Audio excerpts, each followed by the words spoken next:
Hello and welcome back to the Insights podcast. I'm Philippa Lamb with the month's key developments in accountancy.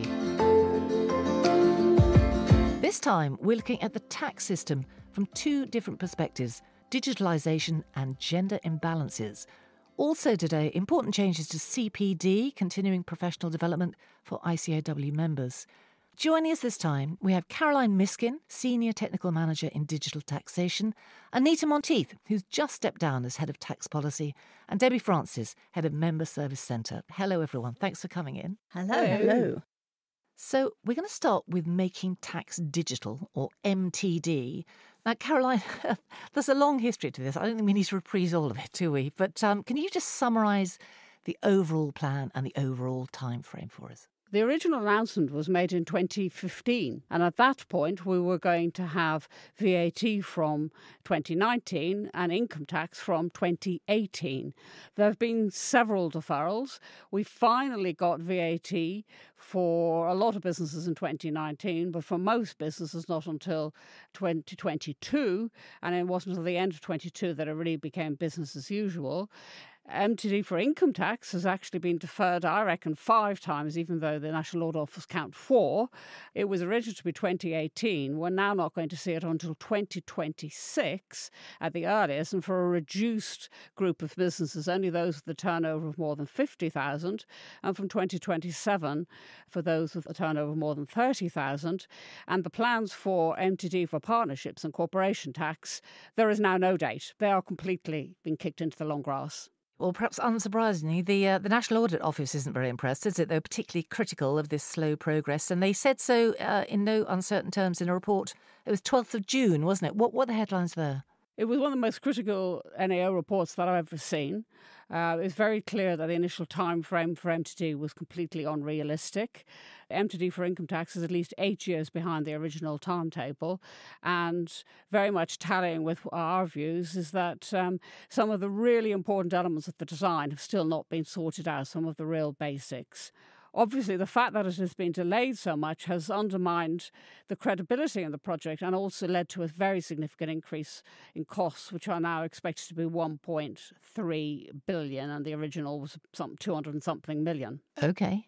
It's made it quite clear that HMRC has not demonstrated that the programme offers the best value for money for digitalising the tax system, and some of the business cases excluded significant chunks of costs to taxpayers.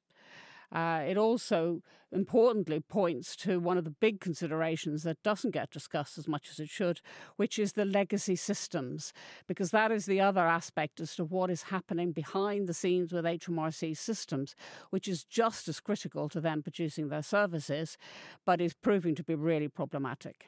So there's a lot there, and now there is an inquiry, isn't there, by the Public Accounts Committee. What is on their agenda? Well, the Public Accounts Committee essentially is using the National Audit Office report as the basis for its inquiry.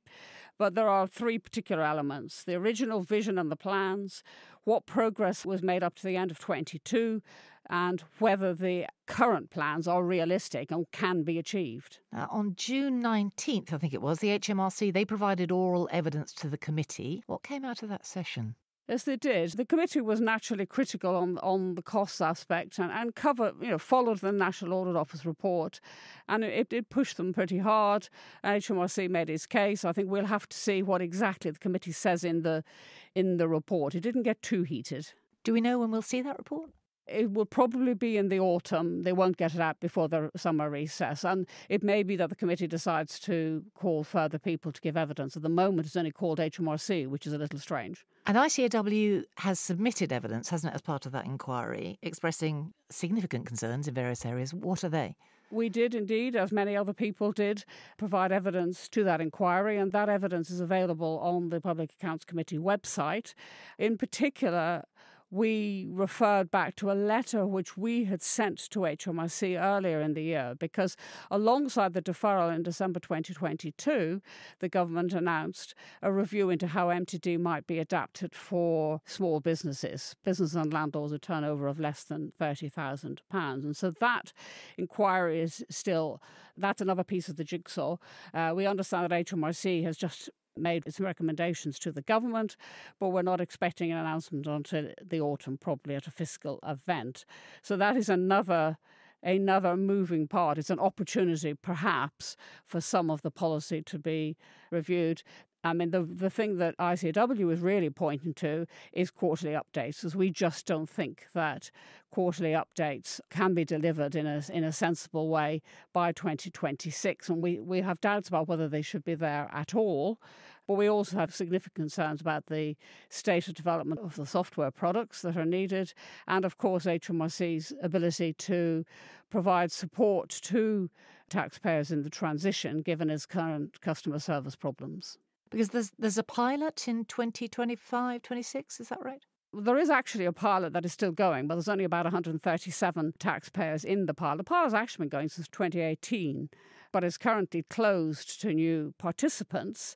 What we are saying is that if it's to go live in 2026, there needs to be a really significant pilot from 2025, and really we would like to see it going before that. But HMRC's own plans show that a lot of the functionality isn't going to be delivered by 2025, and some even not by 2026. So big concerns about the capacity to support taxpayers and agents. There is a concern about capacity. I mean, obviously, the fact that a much reduced population size does help to address that to some extent, but it is a very significant change to the whole relationship between HMRC, taxpayers and their agent. ICAEW is absolutely adamant, is fully supportive of the digitalisation of the tax system and maintaining digital records, but it's the aspect of having to report data to HMRC once a quarter that we really have the difficulty with. And you mentioned software as an issue.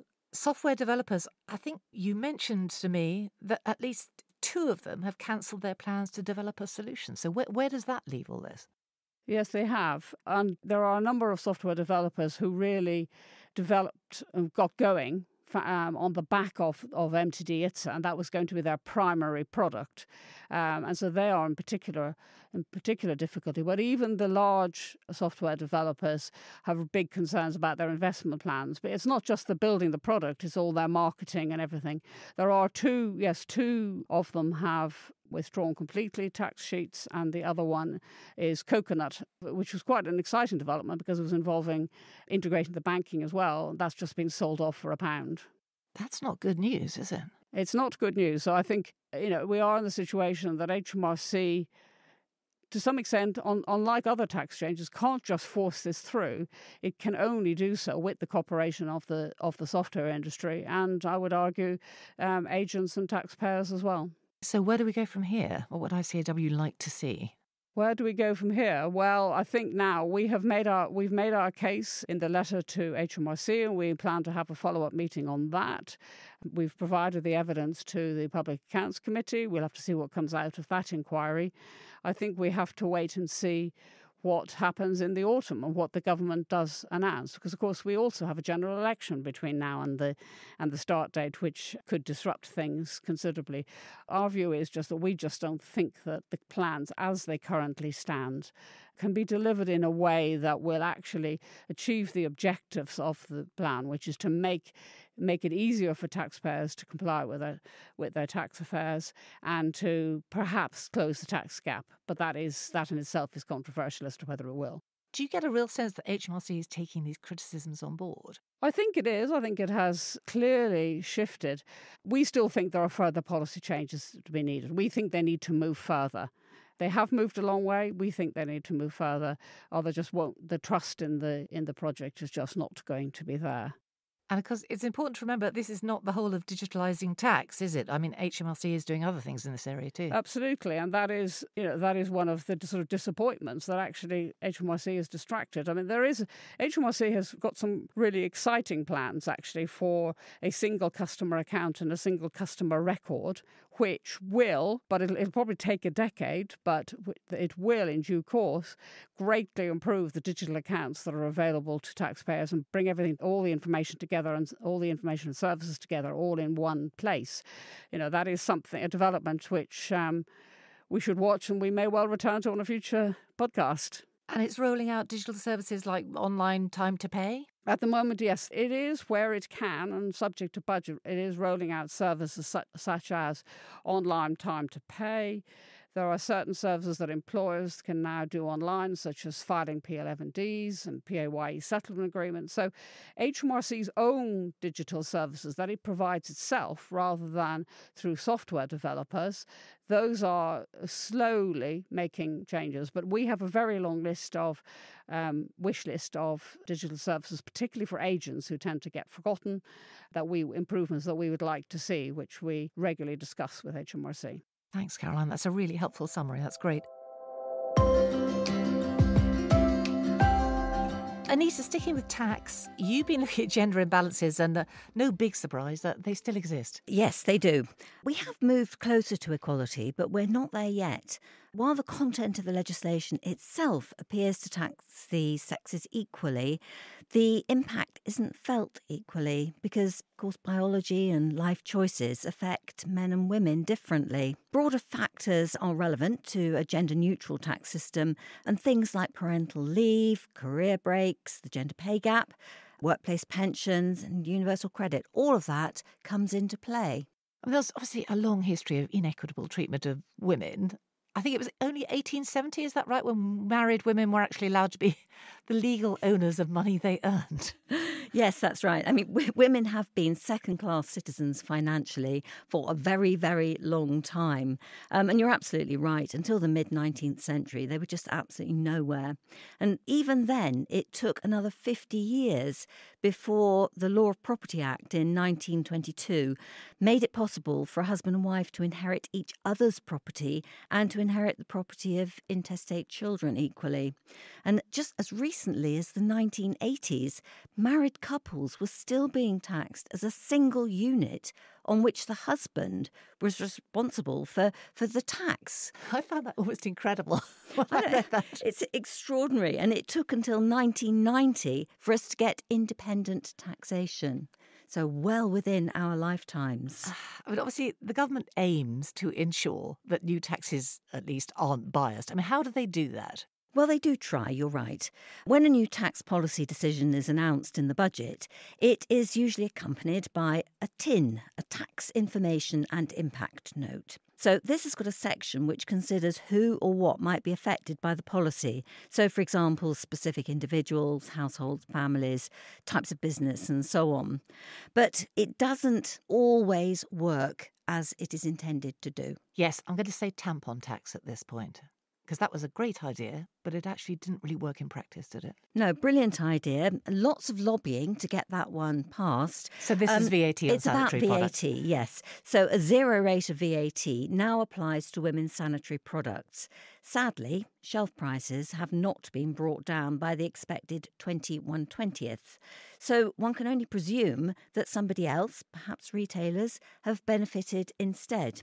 And in fact, that isn't the only clear policy area where there is this sort of problem. And another one, which I feel very, very strongly about, is tax relief for training. After a career break, it is often the case that a woman will want to come back to the workforce doing something different. Now, if I wanted to retrain as a plumber, for example, I would have to bear the cost of that myself, unless I was on some special scheme, and that cost would not be eligible for tax relief. That is an interesting thought, given that we're trying to upskill our workforce. Exactly. Yeah. And there's a whole bunch of people that want to retrain, not just women, but it's just in the context of career breaks. And lifelong learning. Cliff edges disproportionately affect women as well, don't they? They do, I'm afraid. Most problems occur where there is a cliff edge in the system. One that we all really, really hate more than any other is the high-income child benefit charge, where the income of any individual in a household is over $50,000 and either that person or someone they live with receives child benefit, then the charge applies. And child benefit is clawed back through the tax system from the individual with the higher income. Presuming that's usually the man. Indeed. And quite often it will be the mother, or not always, but usually the mother who claims child benefit and, as you say, the father who has to pay it back through this charge. They don't need to be married, and the child may not even be his. So, as a consequence, the couple may decide it simply isn't worth the mother claiming the child benefit at all. Now, not only does that deprive many women of a small source of income of their own, and so some independence, but it also has a potential impact on their state pension entitlement, as claiming child benefit triggers entitlement to national insurance credit. Yeah, this is vital, isn't it? It is. And thankfully, it was actually announced on the Tax Administration and Maintenance Day that we had recently that the government will address this particular problem, and affected parents can now receive a national insurance credit retrospectively. Yeah, which actually goes some way to narrowing the gender pension gap over time. Yeah, well, it does. But of course, there are all sorts of things that also impact women more than men. And for example, freezing allowances is a big one because that will impact lower income earners, bringing more people into the tax system for the first time. And of course, the gender pay gap means that it is often women who are in this lower income earning group. So there's a lot for policymakers to do, isn't there? And avoiding these unintended consequences is key. What needs to be done differently? Now, for a start, I think gender is a very, very important issue, but it isn't the only one. Policymakers need to be clear about their goals. And if gender equality is an underlying requirement to your new policy, then look for the unintended consequences. Think laterally and allow enough time during consultation to refine the policy. Keep an open mind. And a change in direction will almost always be possible. And there are plenty of people out there willing to tell you where you can improve your policy to achieve the same thing if you listen. And I think there's a Taxline article on this, isn't there? That's right. It's just been published. It's called Does Tax Policy Reflect Gender? And it's freely available for everyone to read. That's great. Thank you very much, Anita. CPD now. Debbi, it's changing for ICAEW members. Should we start with when? We've got some new CPD regulations coming in, and these rules are going to apply from the 1st of November this year. They are going to affect all ICAEW members. So the last time we changed CPD policy was back in about 2005. So it's a big change for members, and the key thing is that all of our members double check what categories they sit in for this new CPD policy. So just to be clear, the existing rules apply until the 1st of November, but members won't be declaring using these new rules until the following year, 2024. Is that right? Absolutely. So the current rules are going to apply all the way up until November. Then our members will need to make sure that they're aware of the new policy changes. So they won't declare for this new policy and the new CPD activity they've undertaken until the following year. So that will be November 2024. And what exactly is changing? We are introducing some mandatory CPD hours for members working in particular roles. So if our members are completing work in areas of accounting, finance, those individuals will be affected by this policy. So anybody that's in regulated areas will come under this new policy. And there are members that actually will be exempt under these new regulations as well. So this is all down to, as members already will have been assessing under their existing roles, it's about the work that they undertake. So we have some fantastic self-assessment tools online that members can go and have a look and work out their category and work out the minimum number of mandatory hours that they will need to undertake as part of that role. And a number of those hours must be verifiable. Yes. So depending on your category, there will be a set number of CPD hours. Now, some of those will be verifiable hours and some of those will be non-verifiable. So when we come to look at verifiable hours, that's hours that basically need to be corroborated. You can evidence those hours, and we've got a good example online and a really helpful CPD record. And I think the key thing that I'd really like our members to take away is that verified CPD doesn't need to be sort of structured courses, sort of an in-person all-day event that's going to be really costly. Verifiable hours under this new arrangement is quite broad. For example, you may be listening to a podcast like we're doing today. You could be at a webinar. You could actually be reading technical information online. You could be at a working meeting. As long as that activity can be evidenced, then you can contribute that towards your verifiable hours when this new policy comes into play. So you can point to the article, point to the podcast specifically. you could do, obviously not this one, because this wouldn't be bringing you up to date on technical information Sure. or necessarily things relevant to your role. But yes, you could absolutely point to that information. You would need to demonstrate that you had actually listened to it. So that might be, you might have registered for something. You might have be able to dictate when this happened if it was a live recording. It might be if you've been at a meeting. It might actually be corroboration from your line manager. But as long as it's factual information that you're taking away that can be evidenced, that would count as verifiable. And there's a new requirement for ethics training. There is. There's a mandatory requirement for ethics training. So there's a great new tool that ICAEW have created, and that's, I think it's at maximum is about 12 hours. Obviously, you don't need to do the 12 hours.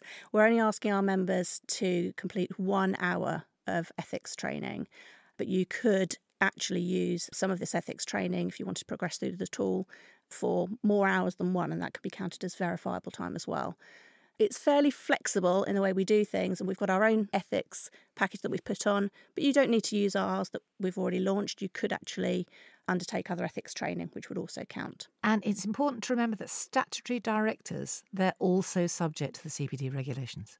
Yes, this all comes down to your role and the requirements of the role and the skills and the expertise required for that role. So as a statutory director, you will still have some decision-making responsibilities. You know, you're responsible at that company.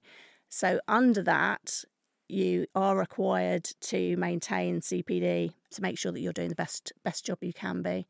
And with that does come ethics requirements as well. And it is worth pointing out, you talked about technical stuff, but it's soft skills too, isn't it? Yes, so verifiable CPD, it could be verified or non-verified, but if, for example, you had identified that you may need to brush up on sort of communication skills, it could be change management, it could be anything like that, that would also potentially count towards your CPD requirements and verifiable if you can obviously evidence that. I would obviously not wish to suggest that members' declarations might be unreliable, but ICAEW does check, doesn't it? We do. We do have multiple ways in which you could be monitored. Mainly we do a random sample monitor, so anyone could be chosen at any time, which is why really keeping those records when we kick off this new CPD policy is absolutely key. I'm sure our members are used to keeping records anyway from the current CPD policy, and the firms, if you're working in a firm, they will support you in keeping those records. So you could be chosen from monitoring through random sampling, or it could be that your firm might be visited as part of our quality assurance reviews. One other thought, if you work part-time, is your CPD prorated? So this was discussed, I think, quite at length when the policy was put in. The skills and the technical knowledge, all of those things are just as important, at the level of those, just as important for somebody who's working part-time as they are for somebody who's working full-time. So for somebody who is working part-time a few days a week, they still will be required to do the full amount of CPD hours, and they should check the self-assessment tool for what those would be. If, however, you are somebody who is returning to work or you've taken a sabbatical, you may be exempt for a proportion of a year. So in that case, so for example, if you were absent from work or unemployed for 6 months of a year, then you could actually pro-rata those hours. So if you needed to do 30 hours of CPD and you'd only worked 6 months of the year, that CPD year, then actually you'd only be required to do 15. So if you needed to check up on something like that, or indeed any other element of this new system, where can members find more information about this? So this is all online. There's such a wealth of information online at ICAEW.com/CPD. There is a huge amount of case studies, so you may be able to find somebody whose role is very similar to yours in those case studies. There is information on, whether accountancy and finance work. I've got a list of that. If you can identify yourself in some of those areas, if you're not sure, are you brought into scope or aren't you, if you're not brought into scope? So it's absolute wealth of resources. And another reminder would be that we have, when it comes to actually doing your CPD activity, we have a huge range of things available for members. So we have guidance, we have help sheets, we have pages within our library sites, we have ebooks, we have a lot of communities as well and faculties. So all of this information, it's not necessarily a chargeable thing, it's something that you already get, and that would contribute towards your CPD time. So I'm hoping that members are already doing this as part of their everyday. So it's something they're doing all the time. We're just asking them to record it in a particular way. Thanks very much, Debbi. Debbi, Anita, Caroline, thanks so much for updating us. You can find more information on the topics we've just discussed by digging into the show notes for this episode. Make sure to also sign up to daily, weekly or indeed monthly newsletters from ICAEW Insights. And that way you'll get all the latest accountancy news direct to your inbox, but importantly, only at your preferred frequency.